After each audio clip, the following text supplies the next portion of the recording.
입니다. 네, 저는 이제 경남 서부 지부입니다. 예전에는 거창 지부였는데 이제 경남 서부 지부 SFC에서 이제 책임 간사로 사역을 하고 있습니다. 서부 지부는 이제 거창, 함양, 합천, 산청 이 네 개의 군으로 되어져 있고요. 저는 이제 간사로서 SFC 간사로 지금 14년째 사역을 하고 있습니다. 진주에서 제가 6년을 사역했습니다. 진주에서 6년을 사역하고 마산에서 6년 이렇게 사역하고 지금 현재 경남 서부 거창에서 2년째 사역을 하고 있습니다. 사천은 저에게 있어서 되게 가까운 지역입니다. 왜 그러냐면 제 고향이 하동입니다. 하동이고 제가 대학을 진주에서 나왔고 우리 안세용 목사님하고는 대학교 선후배 사이로 이렇게 지냈고 제가 SFC 간사로 계속 사역하고 있는데 이제 보니까 청년 대학부 친구들 중에서도 이렇게 제가 SFC 사역할 때 지금도 하고 있지만 담당했던 학생들도 있는 것 같아서 되게 기쁘고 즐겁습니다. 1년 한 8개월 전쯤에 제가 이제 가족들과 함께 여기서 이제 휴가차 잠시 주일 예배를 드린 적이 있습니다. 기억하실지 모르겠지만 그래도 이렇게 되게 좋은 교회 와서 이렇게 설교할 수 있어서 되게 기쁘고 감사합니다. 우리 중고대청 헌신 예배인데 어떤 말씀을 전할까 고민을 많이 하다가 현장 사역자로 살아가는 그런 저의 마음을 함께 말씀을 통해서 좀 나눠봤으면 좋겠다는 생각을 해보게 되었습니다. 우리의 자랑은 무엇입니까? 우리는 무엇을 자랑할 수 있겠습니까? 정말 하나님의 기쁨이 되는 그런 삶의 모습에 있어서 우리의 자랑은 우리의 교회의 다음 세대가 하나님의 말씀 안에 거가는 것입니다. 여러분, 제가 사천에 왔으니까 사천에 맞게 한번 퀴즈를 한번 내겠습니다. 사천시의 인구가 총 몇 명인지 아십니까 혹시? 10만 명 정도 되죠. 정확히는 10만 8,226명이라고 합니다. 제가 사천 사람이 아닌데 조사를 해봤습니다. 조사를 해봤는데 그 중에서 우리 중고등학교 학생들이 몇 명인지 아십니까? 중고등학교 학생들이 대략적으로 한번 맞춰보십시오. 몇 명 정도 될까요? 아직 PPT 띄워주지 마십시오. 거기에 정답이 있기 때문에 중고등학교 학생들이 6,141명이라고 합니다. 중학교가 11곳, 고등학교가 9곳, 중학생이 3,113명, 그리고 고등학생이 3,028명. 넘겨주시면 안 됩니다. 다시.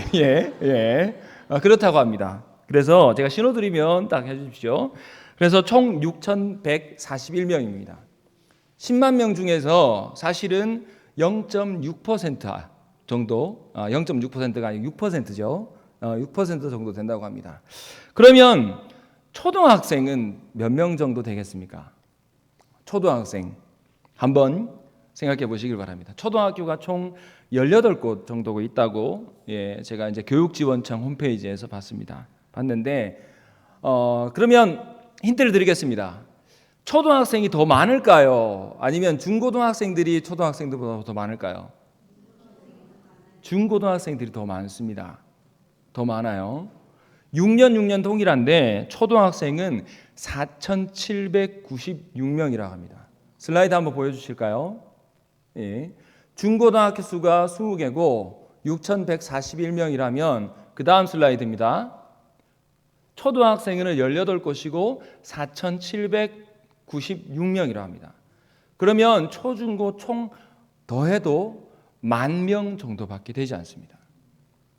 제가 왜 이 말씀을 드리냐면 사천시의 전체 인구가 10만 명입니다. 10만 명인데 초, 중, 고등학생들 다 합쳐도 10,000명 정도, 약 10% 정도밖에 되지 않습니다. 그런데 더 슬픈 것은 무엇이냐면 중고등학생들보다 초등학생들이 더 적습니다. 그 말은 갈수록 출산을 하지 않는다는 말이고요. 갈수록 아이들이 줄어들고 있다는 겁니다. 제가 살고 있는 거창도 비율은 비슷합니다. 군 담임에도 약 10%대를 유지하고 있습니다. 그나마 나은 편이죠. 그런데 이 거창을 제외한 다른 곳에 가보면 대부분의 군들이 5%에서 6%입니다. 전체 인구에 비해서. 4천은 시단이다 보니까 그래도 좀 많은 편입니다. 그래도 사실은 이 모습이 우리의 현실입니다. 중고등학생들보다 초등학생이 더 적습니다. 갈수록 이 격차는 심해질 것입니다. 그러면 약 10%밖에 되지 않는 이 인구 중에서 그 안에서 우리 중고등학생들 중에서 예수님을 믿는 학생들은 몇 퍼센트 정도 되겠습니까? 3%, 2% 정도, 많이 잡으면 그 정도라고 봅니다. 10% 안에서. 사천시의 대학생들은 더 심하겠죠. 이렇게 다음 세대들이 줄고 있고 실제로 그 다음 세대들 안에서도 예수님을 믿는 학생들은 갈수록 더 줄어들어 가고 있습니다. 이 시대에 우리의 교회는 어떤 모습으로 살아가야 되겠습니까? 예전에 제가 어렸을 때만 해도 교회에 여름 성경학교 하면 그냥 막 여름 성경학교 한다 좀 온나 해도 이렇게 많이 왔습니다. 그런데 현 시대에는 실제로 그렇게 아이들이 없고 여름 성경학교 한다고 막 얘기해도 잘 오지 않습니다. 그래서 정말 이런 시대를 살아갈 때의 우리의 모습들을 생각해 봅니다. 우리가 진짜 기도해야 될 때입니다. 교회에 여러 가지 기도거리들이 많이 있겠지만 우리의 삶에 있어서 우리가 가장 깊이 생각하고 바라봐야 될 것, 우리의 다음 세대들이 살아날 수 있도록 우리는 항상 기도해야 됩니다. 그러면 어떤 모습으로 기도해야 되겠습니까? 단순히 인원이 많아지는 것 아닙니다. 실제로 사천시에 중고등학교, 초등학교 합쳐도 10%밖에 되지 않는데 우리가 어떻게 보면 아이들이 갈수록 줄어들고 있는데 인원이 많아지는 것을 위해서 기도하는 것이 정말 필요하겠지만 가장 우선순위가 아닐 수도 있습니다. 그렇다면 저는 이 시대에 있어서 가장 중요한 것은 이 정말 소중한 거예요.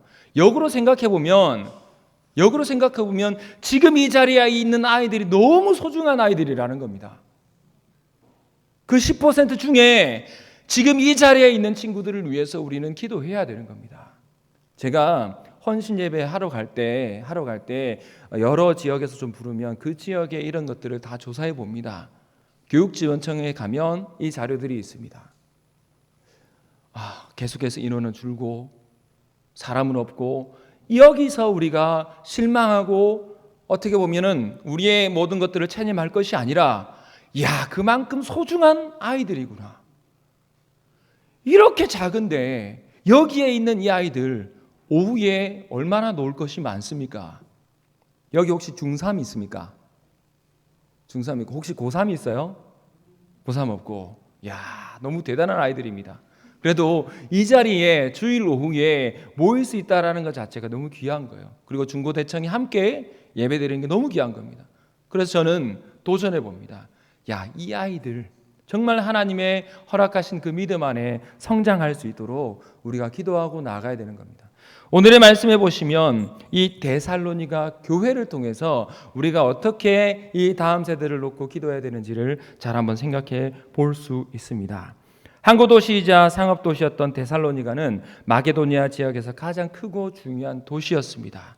데살로니가는 헬라인과 로마인이 거주하던 국제적인 도시였고 상당수의 유대인들도 살고 있었습니다. 바울은 2차 선교 여행 때에 이 도시를 방문해서 새 안식일에 걸쳐서 회당에서 복음을 전했습니다. 새 안식일이라고 하니까 뭔가 이 약간 모호한 그런 부분이 있습니다. 상당히 짧은 기간을 이야기합니다.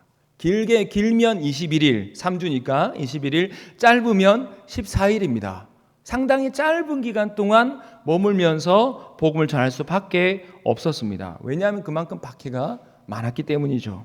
바울 일행은 데살로니가에서 하나님께서 예비하신 놀라운 회심의 역사들을 보면서 그곳에 머물고 오랫동안 그들을 말씀으로 세우고 돌보기를 원했지만 일부 유대인들의 선동으로 인해서 그 대적으로 인해서 급히 데살로니가를 떠날 수밖에 없었습니다.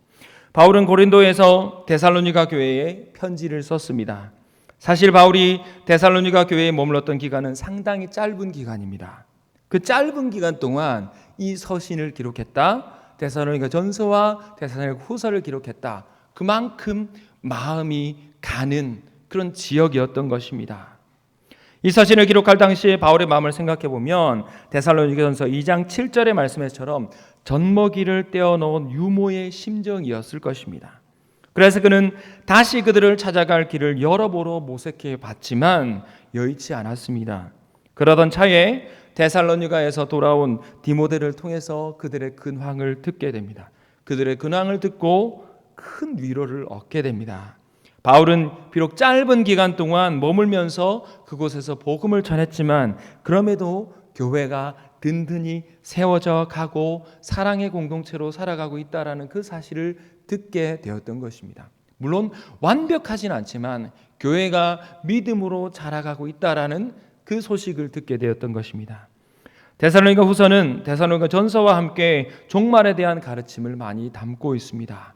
일부 데살로니가 교인들은 주의 날이 이르렀다고 하자 두려움에 빠지게 됩니다. 재림이 임박했으니 무엇이라도 해야 된다는 강박관념이 그들을 사로잡았습니다. 하지만 본문을 통해서 말하고 있는 그 복음의 역사는 정말 하나님께서 허락하신 은혜 안에서 우리는 재림의 때를 다 알 수 없지만 하나님의 말씀 안에서 믿음으로 성장해야 함을 말해주고 있습니다. 주의 날이 이르렀다는 가르침은 신자를 방종하게 거는 것이 아닙니다. 오히려 주어진 삶 속에서 믿음으로 성장해야 함을 우리에게 잘 말씀해 주고 있습니다. 본문 1절에서 바울은 자기 자신과 동역했던 자들을 소개합니다. 그들은 실루아노와 디모데였습니다. 실루아노는 사도행전에서 바울과 함께 사역했던 신실한 사람 실라입니다. 디모데는 바울의 제자이자 영적인 아들이었습니다. 바울은 이들을 향해서 우리라는 표현을 쓰고 있습니다. 우리라는 표현을 쓰면서 이들과 함께 사역하고 이들과 함께 복음을 전했습니다. 특별히 바울은 데살로니가 교인들을 이렇게 말합니다. 하나님 우리 아버지와 주 예수 그리스도 안에 있는 자들, 이 표현을 사용하면서 이 데살로니가 교회를 그만큼 아끼고 있음을 표현해주고 있습니다. 본문 2절에서 바울은 데살로니가 교회를 향해서 성부 하나님과 예수 그리스도로 말미암은 은혜와 평강을 선언합니다. 우리 함께 읽어보겠습니다. 시작. 하나님 아버지와 주 예수 그리스도로부터 은혜와 평강이 너희에게 있을지어다. 아멘. 이 표현을 보시면 화면을 띄워보시면요, 은혜와 평강이 너희에게 있을지어다라는 말 자체는 당시에 가장 잘 사용되었던 이 성도들 간의 인사였습니다. 그런데 오늘 본문을 보시면 특별히 그 은혜와 평강이 너희에게 있을지어다 그 앞부분의 내용이 중요합니다. 하나님 아버지와 주 예수 그리스도로부터, 이 말은 무슨 말이겠습니까? 은혜와 평강은 하나님으로부터 오는 것임을 선언하고 있는 것입니다. 쉽게 말하면 이런 겁니다.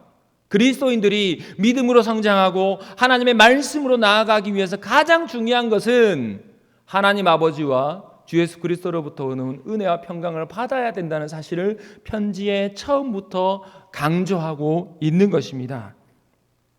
본문에서는 친근한 아버지라는 표현을 썼습니다. 저도 가정에서 아버지입니다. 저희 집에는 4명의 아이들이 있는데 나는 과연 친근한 아버지일까? 제가 항상 기도하는 것이 있습니다. 우리 아이들이 이 아버지의 연약한 모습을 보지 않고 하나님 아버지로부터 오는 그 은혜와 평강을 누렸으면 좋겠다. 그 기도 제목이고, 제가 또 기대합니다. 하나님, 제 모습을 통해서 우리 아이들이 하나님 아버지로부터 오는 은혜와 평강을 누리게 하여 주시옵소서. 세상의 것이 아니라, 세상이 주는 돈이 아니라, 명예가 아니라, 학업이 아니라, 권력이 아니라 하나님 아버지로부터 오는 그 은혜와 평강을 하나님 누리게 하여 주시옵소서. 이 부분이 우리에게서 정말 중요합니다. 그런데 본문에서는 하나님 아버지와 주 예수 그리스도로부터 강조해서 말하고 있습니다. 하나님 아버지로부터 오는 이 귀한 은혜, 주 대신 예수 그리스도로도 말미암은 그 은혜, 그것이 우리에게 참 평강을 준다. 하나님의 선하신 은혜 안에서 우리의 시작이 어떤 모습이어야 될지를 바라보게 됩니다. 우리의 시작은 하나님 아버지와 주 예수 그리스도로부터 옵니다. 다른 세상의 것에서 은혜를, 다른 세상의 것에서 평강을 누릴 수 없습니다. 특별히 우리의 다음 세대들은 이 사실을 정말 마음속 깊이 새겨야 합니다. 학업이, 돈이 우상이 되어버리면 하나님 아버지로부터 오는 것을 우리가 받을 수 없습니다. 하나님 아버지로부터 오는 것을 통해서 우리에게 참 은혜와 평강을 누릴 수 있어야 하는 것입니다. 바울은 이런 인사말을 전한 이후에 데살로니가 전서와 마찬가지로 데살로니가 교인들로 인하여서 하나님께 감사하고 있음을 볼 수 있습니다. 특별히 오늘 우리 본문을 보시면 데살로니가 전서 1장 2절에서 3절의 말씀과 우리 후서 1장 3절의 말씀을 비교해 보면 아주 중요한 사실을 깨달을 수 있습니다. 화면을 한번 넘겨주실까요? 좀 작지만 우리 함께 눈을 크게 뜨고 일부러 이렇게 이 두 본문을 이렇게 다른 본문을 같이 실었습니다. 위를 보시면서 같이 한번 읽어볼까요? 데살로니가전서 1장 2절에 3절 먼저 읽어보겠습니다. 시작. 우리가 너희 모두로 말미암아 항상 하나님께 감사하며 기도할 때에 너희를 기억함은 너희의 믿음의 역사와 사랑의 수고와 우리 주 예수 그리스도에 대한 소망의 인내를 우리 하나님 아버지 앞에서 끊임없이 기억함이니. 자, 우리가 읽었던 이 말씀을 기억하면 잘 보십시오. 데살로니가 전서가 먼저 보낸 편지입니다. 먼저 보낸 편지와 그 다음에 보낸 편지가 어떤 차이가 있는지 봅시다. 우리 함께 후서 1장 3절 읽어보겠습니다. 시작. 형제들아 우리가 너희를 위하여 항상 하나님께 감사할지니 이것이 당연하면 너희의 믿음이 더욱 자라고 너희가 다 각기 서로 사랑함이 풍성함이니. 아멘. 자, 비교해서 보시면 같은 색깔로 제가 표현한 부분이 있습니다. 보시면 데살로니가전서 1장 2절에 보면 감사하며 항상 하나님께 감사한다라고 말했던 것이 데살로니가 후서에서 보면 하나님께 감사할지니, 그런데 이게 당연하다. 감사하는 게 당연하다라는 거예요. 당연하다. 어떤 의무와 같은 그런 모습을 얘기하는데 조금 더 데살로니가 후서에서 더 깊이 이야기하고 있습니다. 그리고 3절, 이 빨간색 위에 3절 보시면 너희의 믿음의 역사와 사랑의 수고와 우리 주 예수 그리스도에 대한 소망의 인내를 우리 하나님 아버지 앞에서 끊임없이 기억함이라고 말했던 그 모습을 이 데살로니가후서 1장 3절에 보면 너희의 믿음이 더욱 자라고, 더욱이라는 표현이 있습니다. 너희가 다 각기 서로 사랑함이 풍성하다라고 말하고 있습니다. 이것은 어떤 의미가 있겠습니까? 표현이 더 확실해졌습니다. 데살로니가 전서보다 데살로니가 후서가 표현이 더 확실해지고 더 깊어졌습니다. 즉 바울은 그들이 온갖 박해를 겪었음에도 불구하고 여전히 은혜를 지키고 간직하고 있을 뿐만 아니라 도리어 그 은혜가 점점 더 자라고 성장해 왔기 때문에 지금은 이전보다 더 감사할 수밖에 없다라는 사실을 말하고 있는 겁니다. 단순히 믿음을 보존한 것에서 끝난 게 아니라 그들의 믿음의 역사가 하루가 다르게 성장하고 있다는 겁니다. 특히 본문 3절에서는 너희의 믿음이 더욱 자라고, 자라는 것에서 끝나지 않습니다. 너희가 다 각기 서로 사랑함이 풍성하다라고 말합니다. 오늘 우리가 헌신 예배를 드리고 있는 중고대청부를 생각하면 믿음이 자라서 이 중고대청부 안에서 서로 다 사랑하고 서로 다 아껴주고 서로가 다 믿음 안에서 살아가고 있는 그 모습을 이야기하는 겁니다. 그런데요, 여기서 서로라는 말이 중요합니다. 서로 나라, 서로 살아 풍성하다. 그런데 그런 데가 중요합니다. 여기서 잘 보시면 더욱이라는 말은요, 사실 성경 원어로 보면 엄청나게라는 표현입니다. 엄청나게. 경상도 말로 표현하면 뭐가 될까요? 억수로, 그죠? 아, 역시, 그죠? 예. 억수로. 제가 다른 지역에 가서 설교할 때 한번 예를 든다고 쇠가 빠지게라는 말을 한번 썼더니 못 알아들으시더라고요. 예. 그래서 제가 설교를 할 때마다 조심하는 게 있었는데, 같은 경상도니까 좋습니다. 억수로. 예, 억수로. 믿음이 자랐다라는 말입니다. 그들은 믿음 안에서 평범한 수준에 성장한 것이 아니라 보통 생각하는 수준을 넘어선 대단한 믿음의 성장을 이뤄갔다라는 겁니다. 교회가 더 커졌다? 사람이 많아졌다? 이 말이 결코 아닙니다. 박해가 없어졌다 이 말이 아니라 믿음이 자랐다. 믿음이 자랐다. 그 믿음이 자라서 어떻게 됩니까? 사랑함이 풍성해졌다. 이게 믿음과 사랑의 관계입니다. 믿음이 자라갈 때 그 열매가 교회 안에서 사랑이 풍성함으로 나올 수 있는 겁니다. 성도 간에 이루어지고 있는 이 풍성한 사랑의 모습을 말하고 있는 겁니다. 우리가 서로 사랑해야지, 우리가 서로 아껴줘야지, 우리가 서로 이해해줘야지라고 할 때에 그 시작은 믿음의 성장에서부터 시작하는 겁니다.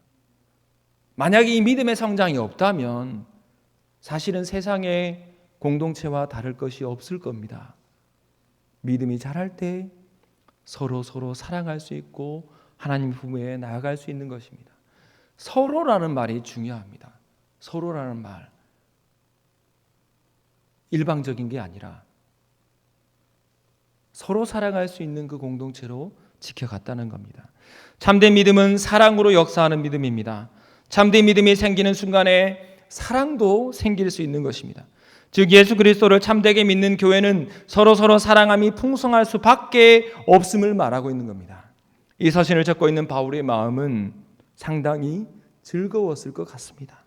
비록 자신은 지금 그곳에 가지 못하지만 이 듣는 귀한 소식을 통해서 하나님의 은혜를 누리고 있다는 겁니다.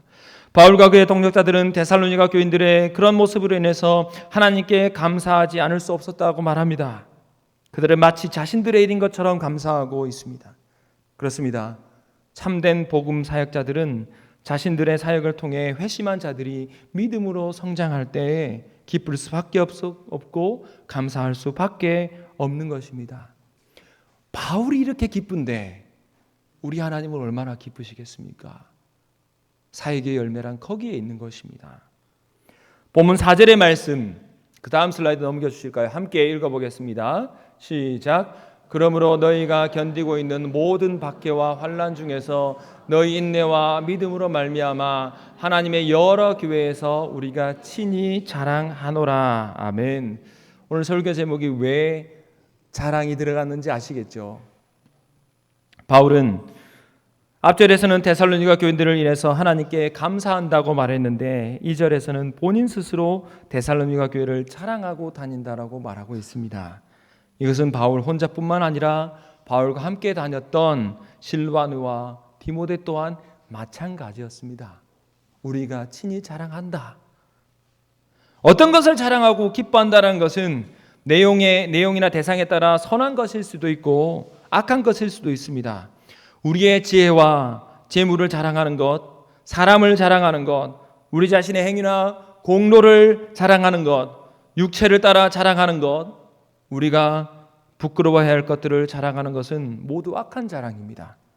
그러나 오늘 본문에서처럼 바울과 같이 이 데살로니가 교회의 믿음의 성장을 자랑하는 것은 하나님을 자랑하는 겁니다. 결론부터 말하면 하나님을 자랑하는 것입니다. 하나님께서 행하신 것이기 때문입니다. 하나님께서 우리에게 주신 것들을 자랑하는 것, 본문에서처럼 복음 사역이 형통하여서 교회가 은혜 안에서 성장하게 된 것, 믿는 자들의 믿음과 서로 사랑함을 자랑하는 것은 선한 자랑인 것입니다. 바울의 이러한 자랑은 자기 자신을 높이기 위한 것이 아니라 하나님의 은혜를 찬양하고 다른 교회들에게 좋은 본보기로 세우기 위함이었던 것입니다. 4절 후반부에서 바울과 그의 일행들은 이러한 데살로니가 교회를 하나님의 여러 교회에 친히 자랑하고 있습니다. 여러 교회에서 우리가 친히 자랑한다. 특별히 바울은 그들이 모든 박해와 환난 중에서 보여준 믿음, 인내와 믿음을 자랑하고 있습니다. 인내와 믿음을 자랑하고 있습니다. 자, 보시면 4절의 말씀을 3절의 말씀과 잘 비교해 보시면 3절에서 믿음과 사랑을 함께 언급했습니다. 믿음이 자랄 때, 믿음이 더욱 자랄 때 인내가 더 풍성해진다고 말했습니다. 그런데 4절에 보면 인내와 믿음을 함께 다루고 있습니다. 이것은 무엇이겠습니까? 믿음과 사랑이 함께 가는 것처럼 믿음과 인내를 결합시켜서 언급하고 있습니다. 사랑이 믿음으로부터 나오듯이 그리스도인들의 인내도 참된 믿음으로부터 나올 수 있기 때문입니다. 우리가 인내해야 돼. 참아야 돼. 다른 사람이 나를 괴롭히고 어렵게 할 때 참아야 돼. 잘 참고 인내할 수 있는 비결은 믿음으로부터 시작합니다. 결론적으로 말씀드리면 사랑, 진짜 그 사랑 안에 누릴 수 있기 위해서는 믿음이 성장해야 되는 것이고, 인내할 수 있기 위해서는 우리의 믿음이 하나님 보시기에 아름다운 모습으로 나아갈 수 있어야 한다는 사실을 우리는 이 말씀을 통해서 기억해 볼 수 있습니다. 잠언 4장 5절에서 6절의 말씀을 보시면 이렇게 말합니다. 우리 함께 읽어보겠습니다. 시작. 지혜를 얻으며 명철을 얻으라. 내 입의 말을 잊지 말며 어기지 말라. 지혜를 버리지 말라. 그가 너를 보호하리라. 그를 사랑하라. 그가 너를 지키리라. 아멘. 이 잠언의 말씀에서는 지혜를 말합니다. 여기서 말하는 지혜는 거룩한 삶을 살아가는 능력, 즉 하나님의 말씀대로 살아가는 지혜를 말합니다. 하나님으로부터 오는 지혜를 말하는 것입니다. 잠언 4장에서는 자녀들은 부모의 훈계에 귀를 기울여야 하고 부모들은 자녀들을 신앙으로 훈계하여야 한다고 말했습니다. 그러면 이 지혜로 살아갈 수 있기 위해서 우리가 반드시 해야 하는 것이 있다라고 말합니다. 말씀으로, 쉽게 말하면 말씀으로 성장할 수 있도록, 지혜된 말씀으로 성장할 수 있도록 우리가 해야 될 것이 분명하게 있다. 그것을 얻으며라는 단어를 통해서 보여주고 있습니다. 얻으며라는 단어가 중복돼서 나오고 있죠. 본문에서 없다라는 말은요, 기본적으로 성경 원어적으로 보면 값을 지불하며 지불해서 사다라는 말입니다. 그냥 오다 주었어 이게 아닙니다. 오다 주었어 무슨 말인지 혹시 우리 중고대청 친구들 아시겠어요? 그냥 뭐 오다 주었어 이게 아닙니다. 예, 그냥 아무 의미 없이 와서 이렇게 주어지는 게 아니라 진짜 이것이 소중한 것임을 알고 하나님의 말씀을 통해서 믿음으로 성장하는 것이 정말 소중한 것임을 알고 부모가 영적인 자녀를 바라보면서 값을 지불해서 산다라는 그 말입니다. 지혜는 소중한 보물을 구입하듯이 비싼 대가를 지불하고 가질 만한 것임을 말하고 있는 것입니다. 진리를 배우고 가르치는 일에 그 어떤 것보다도 더 열심을 내어야 된다는 사실을 우리에게 말해주고 있습니다. 다음 세대의 믿음의 성장은 교회의 일만은 아닙니다. 제가 무슨 말씀을 드리고 있냐면 우리 가정의 일이고 우리 모두의 일입니다. 중고대청부에만 맡겨두지 마시고 이 다음 세대가 정말 사천시 인구의 10%밖에 되지 않는 그 친구들 중에 여기에 지금 이 예배의 자리를 지키고 있는 이 소중한 우리 믿음의 다음 세대들이 하나님의 은혜로 자라갈 수 있도록, 믿음이 풍성해질 수 있도록, 데살로니가 교회처럼 믿음이 성장할 수 있도록 우리 모두가 비싼 값을 지불하고 이 말씀의 은혜로 살아갈 수 있도록 얻어 사야 된다라는 그 말을 하고 있는 것입니다. 열심을 내야 됩니다. 여러분, 예수님께서 우리를 위해서 하나님의 말씀의 은혜를 이루시기 위해서 십자가에서 못 박혀 죽으시고 그 피값으로 우리가 지금 이 땅에서 살아가고 있는 것이 아닙니까? 그런데 우리는 이 얼마나 중고대청부를 위해서 기도하고 이들이 믿음으로 성장할 수 있도록 우리가 후원을 하고 우리가 함께 힘쓰고 협력하고 있습니까? 여러 가지 해야 될 일이 많죠. 어렵죠. 그렇지만 우리가 꼭 놓지 말아야 될 그 일입니다. 제가 얼마 전에 결혼식을 한 3곳 정도 갔는데 제가 이제 담당했던 SFCN에서는 운동원이라고 합니다. 이 학생들이 결혼을 하는데 저한테 동일하게 이런 말을 했습니다. 야, 간사님은 저희가 20살 때부터 있었는데 아직도 그 자리에서 계시네요. 이 말을 하더라고요. 그러면서 야, 이게 칭찬인가? 내가 이제 그만둘 때가 됐다는 말인가? 제가 이제 올해로 나이가 반 90입니다. 예, 여러분들 죄송합니다. 나이가 45살인데 이제 그만둘 때가 됐다는 말인가? 그 뜻이 아니라 감사하다는 그 말로 저한테 그 말을 했더라고요. 그 자리를 지켜주시며 감사하고 우리의 다음 세대들이 자라갈 수 있도록 힘써 주셔서 감사합니다라고 그 말을 하더라고요. 저는 학교 사역을 합니다. 제가 왔으니까 제 사역을 조금 말씀드리면 중학교, 고등학교에 직접 들어갑니다. 들어가서 8곳 정도의 모임을 가집니다. 주중에 저희 경남 서부에서 들어갈 수 있는 학교도 있고 못 들어가는 학교도 있습니다. 대학도 한 곳에 들어갑니다. 그러니까 중고 대학에 다 들어가는 것이죠. 그러면서 일주일에 8곳 정도 이렇게 사역을 하고 전도도 매주 수요일에 합니다. 그럼 몸이 10개라도 바쁘죠. 30대 초반처럼 사역하기 어렵습니다. 그런데 제 첫째가 중학교 3학년입니다. 그러니까 제 그 자녀들과 비슷한 나이 또래에 있는 친구들하고 이렇게 복작복작하게 지내는 거죠. 그러면서 하나님께 참 감사한 것은 우리 이 학생들이 하루하루 자라라는 것이 너무 귀하고 감사하다라는 것, 그 생각들을 해보게 됩니다. 이게 한국교회의 자랑이구나. 교회 자랑은 건물이나 규모, 재정의 풍부함이 아닙니다. 바로 믿음으로 우리 자녀들이 자라가고 서로 사랑하는 성도들이 그 어떤 환난과 역경 속에서도 참아내며 복음으로 살아가는 것이 교회의 자랑일 수밖에 없습니다. 사천 온누리교회의 다음 세대가 믿음으로 자라나 교회의 자랑이 될 수 있도록 우리가 함께 노력해야 되지 않겠습니까? 이것이 교회를 교회답게 하는 것입니다. 또한 오늘 우리 헌신 예배를 드리고 있는 우리 중고대청 우리의 학생들은 내가 바로 그 다음 세대임을 기억하시길 바랍니다. 하나님의 말씀대로 자라갈 수 있도록 노력해야 합니다. 말씀을 듣는 그 자리에 내가 나아가야 되는 것입니다. 그리고 여기에 모인 성도님들 대부분 지금 부모님이시거나 앞으로 곧 부모님 되실 분이십니다. 앞으로 곧 부모님 되실 분들은 자녀를 많이 낳으시길 바랍니다. 저보다 많이 낳으십시오. 예. 저는 사명을 이루었습니다. 사명차로 나아가는데요. 왜 이 말씀드리냐면 아시겠죠? 갈수록 줄어듭니다. 그런데 이 부모로서 또 해야 될 역할이 있습니다. 낳았다고 해서 끝이 아닙니다. 이 자녀들이 믿음으로 살아갈 수 있도록 가정에서 준비하셔야 됩니다. 제 아버지 말씀을 잠깐만 드리고 이 말씀을 정리하겠습니다. 저희 아버지께서는 서자이셨습니다. 서자 아시죠? 예, 저희 할아버지가 아주 안 믿는 분인데 참 이렇게 믿음으로 예수 하나님 몰랐던 분입니다. 할머니가 4분이었어요.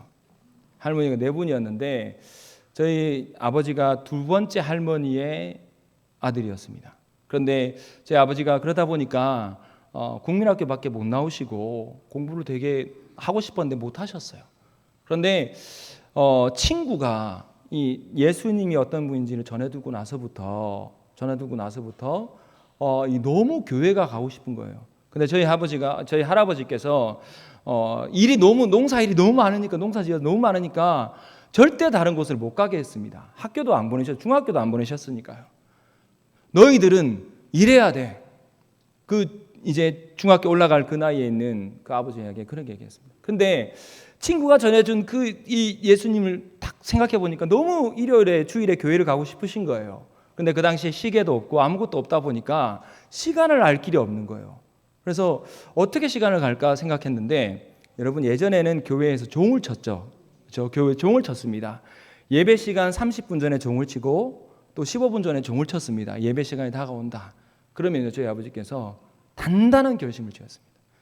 종 치면 내가 하던 일 내려놓고 할아버지한테 매맞는 일이 있더라도 교회 갈 거다. 무조건 들을 거다. 왜냐하면요, 하나님의 말씀을 들을 수 있는 길은 그 길밖에 없으니까. 성경을 읽을 수도 없어요. 할아버지 반대가 너무 심하니까, 매맞으니까. 그래서 매맞아가면서 그 종소리 듣고 교회 가서 하나님을 예배하고 찬양했습니다. 그러면요, 예배 이후에 내가 하나님을 열심히 찬양했으니까 하나님께서 모든 고난 없애주셨을까요? 아니에요. 집에 가면 기다리는 것이 할아버지의 회초리였습니다. 매일 맞았어요. 그런데 그 매일 맞았던 그것이 하나님 앞에 소원이 되는 거랍니다. 하나님, 제가 이 말씀을 듣고 간절함을 듣고 제 믿음이 성장해서 나갈 수 있도록 하나님 도와주시옵소서. 저는요, 그 아버지의 덕을 지금 제가 보고 있다고 생각합니다. 저희 아버지께서 항상 하시는 말씀이 그 말씀이었어요. 어떤 일이 있어도 하나님의 말씀에 간절함을 가지고 그 예배를 지켜라. 그래서 저는요, 매일 아침마다 아이들하고 큐티를 합니다. 저희 집 아이들하고 같이 큐티를 하고 저녁마다 가정 예배를 드립니다. 이 아이들이 말씀의 소중함을 깨닫고 믿음으로 살아갈 수 있도록 여러분에게 드리고 싶은 말씀이 있습니다. 다음 세대를 위한 섬김은 우리 모두가 함께 해야 되는 겁니다. 교회에서만 가능한 것이 아닙니다. 정말 섬기시면서 가정에서 이 아이가 믿음으로 살아갈 수 있도록 믿음의 본이 되시고, 우리 교회가 교회답기를 바라고 진리로 인해 새로 짓게 될 수 있도록, 데살로니가 교회와 같은 그런 칭찬을 들을 수 있도록, 우리 중고대청이 우리 교회의 자랑이다, 믿음으로 성장하는 이 아이들을 통해 내가 하나님의 말씀을 누릴 수 있구나라는 사실들을 잘 기억하셔서 정말 이들을 위해서 기도해 주시고 함께 가시고 그 일들을 통해 하나님의 선하신 은혜를 누릴 수 있는 우리 귀한 사천 온누리교회 모든 성도님들, 그리고 오늘 헌신 예배를 드리는 우리 중고대청 우리 모든 학생들 될 수 있기를 바랍니다. 아멘. 기도하겠습니다. 살아계신 하나님, 우리에게 허락해 주신 이 소중한 은혜를 함께 누릴 수 있게 해주셔서 감사드립니다.